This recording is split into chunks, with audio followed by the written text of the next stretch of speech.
salut les crypto riders, salut les pionniers de la crypto. Aujourd'hui la quotidienne des indices pour trader la crypto-monnaie du 2 novembre 2023. C'est parti. De plus en plus de monde est en vert sur la copie du portefeuille d'eToro. Bravo à tous pour votre confiance dans les crypto-monnaies et votre confiance dans notre portefeuille. Vous êtes les bienvenus. Et le Bitcoin sur 3 jours, donc la tendance est simple, notre tasse et anse est maintenant parfaitement cassé à la hausse avec un prochain objectif à 47 790 $.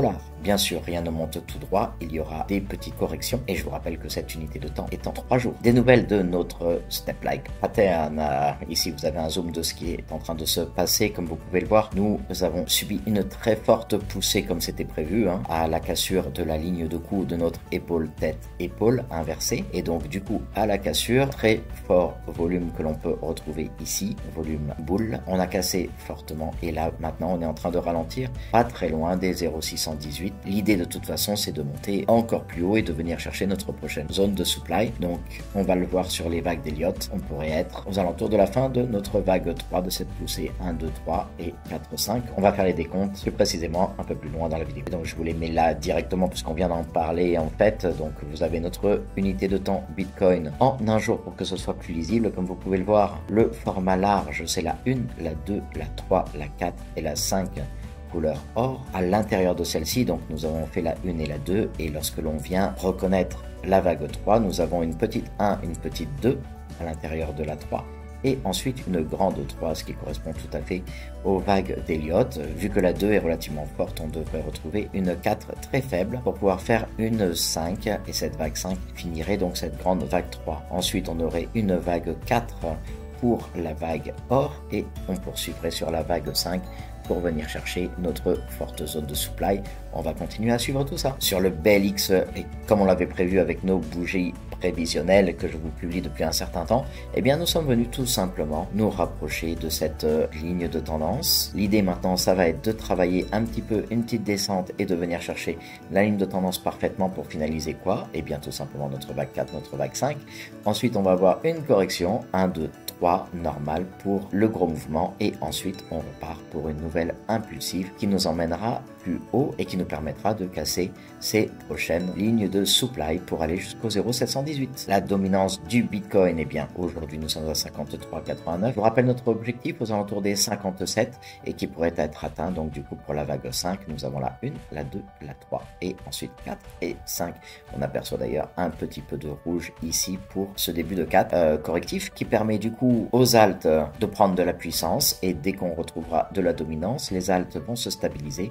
La dominance va repartir à la hausse. On devrait venir aux alentours des 57,60 dans notre deuxième objectif pour cette dominance. Et du coup, le Bitcoin remontera d'autant. Et considérant le VIX, donc en 3 jours, comme vous pouvez le voir, nous sommes toujours bullish avec une petite correction à court terme. Donc ce qui est parfait. L'idée, c'est toujours de venir chercher un VIX aux alentours des 58. Ça va dépendre des nouvelles qui nous seront annoncées. Bien sûr, le marché était en attente et avait un petit peu peur des informations de Jérôme Powell hier. Le fait de maintenir les 5,5 sur les taux, c'est une très bonne nouvelle pour les marchés. Maintenant, on va voir quel va être le catalyseur de la prochaine montée. FTM, attention, c'est bien sûr plus le moment de prendre des profits. Comme je vous l'avais dit, nous devions monter aux alentours de cette trendline. Nous sommes venus directement la chercher. Maintenant, nous avons une correction.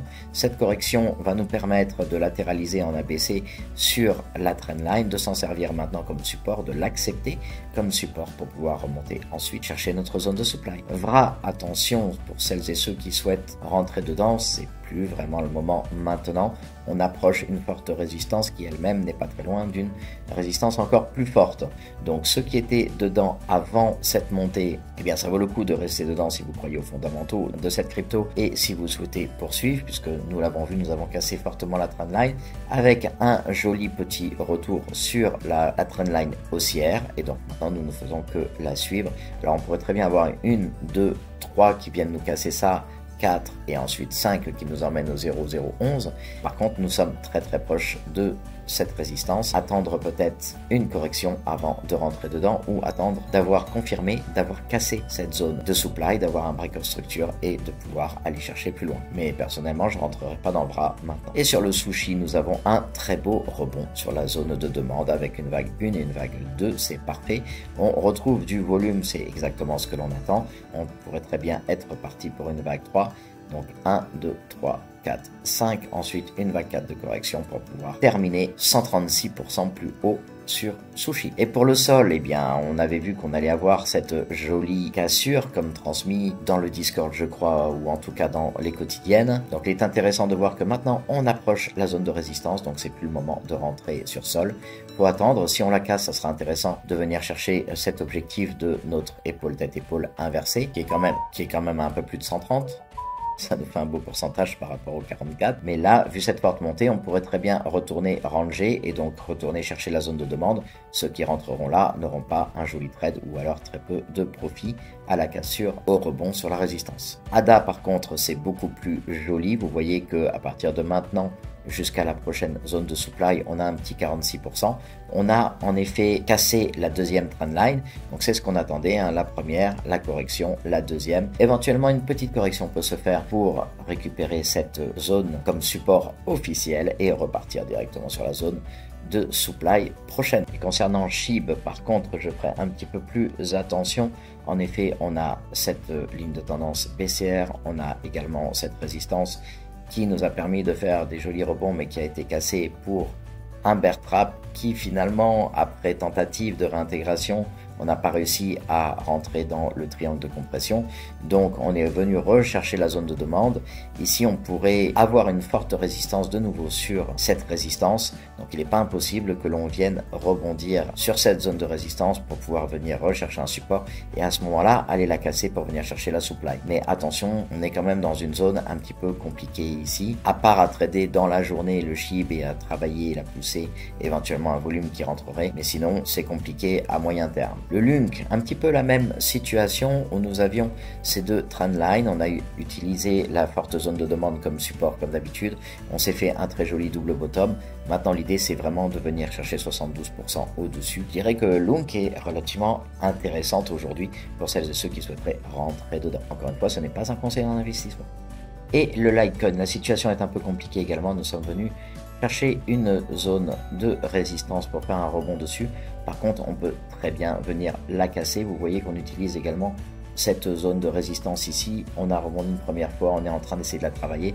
Mais si on n'arrive pas à la travailler, il y a de fortes chances également que l'on puisse revenir chercher cette zone de support, la casser pour venir chercher la forte zone de demande ici. Et donc de n'avoir fait qu'un simple range, venir chercher dans une éventuelle accumulation de week-off. On aurait par exemple un PS, un AR, un SC, un petit test et puis on irait chercher pourquoi pas un secondary test, un spring, sachant que le spring c'est la zone C de la queue de Wyckoff, donc c'est optionnel, et avec un redépart directement sur la zone de supply pour éviter en fait cette trendline descendante que l'on pourrait casser sans s'occuper de la trendline haussière. Donc LTC, on surveille, on continue à regarder. Le plan bullish serait tout à fait d'avoir fait une grande une correction de vague 2, c'est-à-dire une A, une B et une C, s'être servi de ce support pour rebondir, maintenant avoir fait une 2 et aller tout casser. Très honnêtement, il y a pour l'instant 50-50% de chance sur les deux scénarios. Donc pour ceux qui sont investis, moi je resterai investi. Par contre, pour ceux qui ne sont pas investis, je me tournerai pas vers LUNC là tout de suite. Je pense qu'il y a d'autres choses plus intéressantes sur le marché. Et concernant le RSI, vous voyez qu'on commence à avoir de nouveau des cryptos en overbought, comme le TRX par exemple, qui est très fort ces derniers temps. Le XRP, on a vu qu'il a très bien fonctionné ces 2 derniers jours à la suite du moment où j'en ai pris. Donc, je vous ai informé sur eToro au moment où je prenais du XRP et juste après on est parti pour un peu plus de 10%, c'était intéressant. Le Bitcoin, lui, est passé de la zone neutre à la zone strong, donc c'est bien, il a repris de la force avec sa dernière poussée et on se retrouve avec plusieurs cryptos qui commencent à prendre de la force, comme AVE, comme DOT, comme SANT, comme Miota. Il s'appelle Miota sur eToro. À voir que nous avons Mana et XTZ ainsi que HOT qui commencent à rentrer en overbought. La moyenne globale du RSI de nos cryptos est de 58,81 ce matin. Pour celles et ceux qui apprécient ma quotidienne crypto, n'hésitez pas, vous pouvez liker la vidéo, bien sûr vous abonner et activer la petite cloche pour recevoir toutes les quotidiennes crypto au moment où elles sortent. Bienvenue dans la Crypto Family. Et pour XRP, donc on en parlait il y a 2 secondes, vous avez vu que nous avons fait une très belle cassure pour venir refaire une zone de demande. On a pu recasser de nouveau. Alors pour l'instant on a très peu de volume, mais XRP reste intéressante parce qu'il y a énormément d'actualités très positives autour de cette crypto. Et l'idée pour l'instant, ça serait de venir rechercher cette deuxième trendline descendante aux alentours des 0,81 $ en objectif. Donc comme je vous le disais, donc à surveiller à 13h30, peut-être un petit peu de volatilité sur le S&P 500 et le Nasdaq qui se sont bien retournés à la hausse ces 2 derniers jours et accompagnent donc notre Bitcoin vers le haut. Donc en effet à 13h30 on aura les inscriptions hebdomadaires au chômage. Et pour demain le vendredi 3 novembre, c'est un jour férié au Japon. Par contre, on aura des informations très intéressantes à partir de 13h30. Le salaire horaire moyen mensuel pour le mois d'octobre aux États-Unis, la création d'emplois dans le secteur non agricole également pour octobre, le taux de chômage pour octobre à 13h30. À partir de 14h45, toujours pour octobre, les PMI Services. Et à partir de 15h, l'indice PMI non manufacturier de l'ISM. Donc on pourrait là également avoir un petit peu de volatilité sur le S&P 500 et le Nasdaq. Sur le retour sur investissement du Bitcoin, eh bien Michael Saylor ne s'est pas trompé une fois de plus. Vous avez vu très certainement qu'il en a acheté encore au mois d'octobre. Donc je ne suis pas le seul à croire à la crypto. La preuve, c'est que vous êtes également en train de regarder cette quotidienne. Donc eh bien exactement comme on l'attendait le mois de novembre, on l'attendait un petit peu dans le vert, exactement à l'image de 2015 et de 2016. Donc un mois de novembre que l'on espère à un peu plus de 10%, sachant que le mois de novembre habituellement est relativement un bon mois quand même pour la crypto. Le retour sur investissement de l'Ethereum, pour l'instant nous sommes à 0,82%. Pour l'instant on n'a pas beaucoup de récurrence sur l'Ethereum, donc on espère simplement être comme en 2021. Sur la carte thermique des liquidations, eh bien nous sommes tout simplement venu chercher la zone des 35 000 puis des 36 000 dans la nuit. Aujourd'hui nous sommes tranquillement en range entre 34 886 et 35 600. Alors vous pouvez voir sur la carte qu'il y a un petit peu plus de liquidation aux alentours des 34 886. Une petite mèche là-bas pour faire également un petit spring d'accumulation de week-off et repartir. Compléter notre vague 5 serait intéressant. La carte des liquidations en 3 jours, eh bien vous pouvez voir que nous avions de la liquidité ici. Qu'est-ce que l'on a fait? Poum, on est venu la chercher. On en a profité pour prendre la petite liquidité qui s'était faite sur le dessus en même temps. Hein.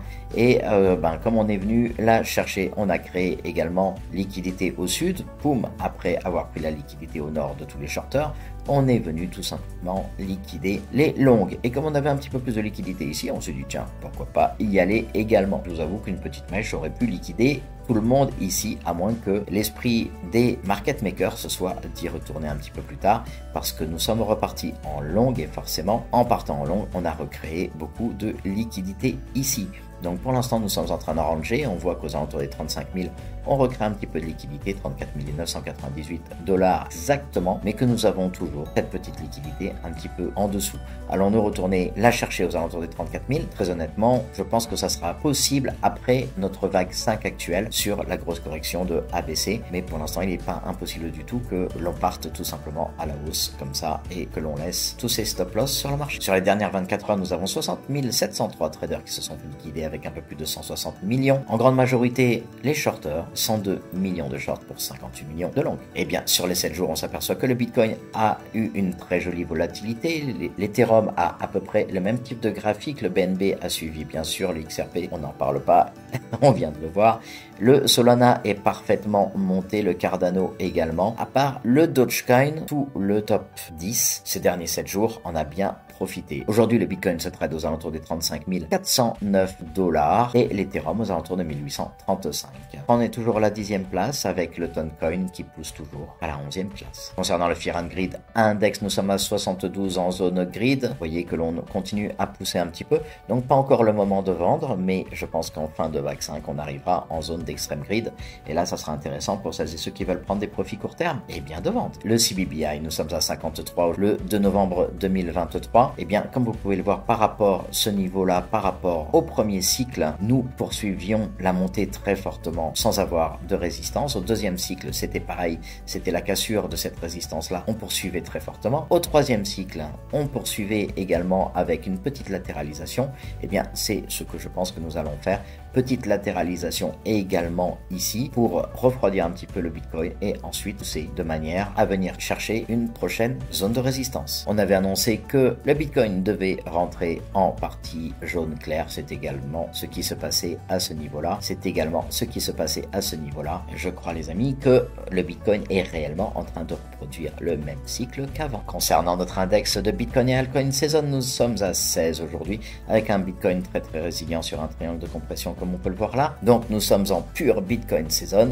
Alors il est vrai que dès qu'on latéralise, on a les alts qui en profitent et qui nous mettent bien dans le vert, c'est très intéressant, mais imaginez bien que nous sommes que là. Concernant le top 50 de nos cryptos sur les 90 derniers jours, le BTC est revenu à la 9e place, avec aujourd'hui plus 26,6%, juste derrière le TRX qui, on vous le rappelle, est en overbought aujourd'hui, le AAV, le Link, le Sol qui nous a fait une magnifique poussée hier et qui tourne quasiment au 100%, et le Rune qui est parti chercher 230%. Et justement concernant notre top winner aujourd'hui, nous avons Sushi qui nous fait quelque chose de très joli à 107%, qui sur les 30 derniers jours est la plus constante. Le Star Atlas également nous a donné 101%, cette fois-ci sur 7 jours uniquement. Encore 173 jours pour le halving du Bitcoin. Il nous reste 25 496 blocs à miner et nous sommes toujours aux alentours des 87,9%. Excellent trade à tous et n'oubliez pas que votre portefeuille soit crypto.